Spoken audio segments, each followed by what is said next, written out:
kung ganun nga po ang mas nangyayari sa mga graft cases, paano tayo nakakasiguro na dito sa sitwasyon ni Alcantara, hindi na mauulit yung mga nangyari dun sa nauna na mga nag-recant tapos sa dulo nababasura po yung kaso?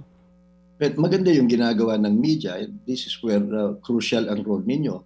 You participate or promote public discussion about this. Kasi kung minsan, taong bayan, hindi naman masyado nakakaintindi ng batas at rules of evidence, tinatanggap na lang dahil bumaliktad, wala ng kaso kahit napakarami namang iba pag mga ebidensya o mga testigo.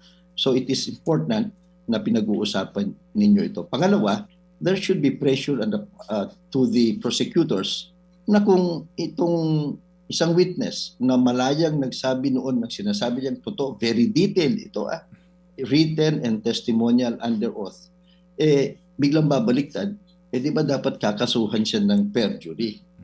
Because, ibig sabihin, nagsinungaling siya noon. Yun ang perjury, lying under oath. Either way, either hindi totoo yung panibagong salaysay niya o hindi totoo yung naunang salaysay niya. So it is for him to defend himself and to prove that talagang napuwersa lang siya. So, hindi ho dapat basta-basta na lang palusot. Ang nangyayari ho kasi, tignan nyo, ang dami ng mga bumaliktad sa mga high-profile cases, tignan ninyo, kukunti kung meron mang nakasuhan ng perjury. Mga kapatid, brothers and sisters, saan ka pa? Dito na tayo sa totoo.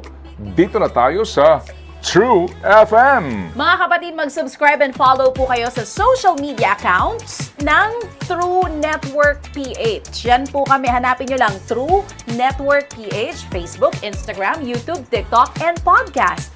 Mapa Apple or Spotify man yan, mahahanap nyo kami. Lahat ng mga napapanood at napapakinggan nyo po sa programa, nasa social media accounts namin yan. So, paano mga kapatid? See you sa social media!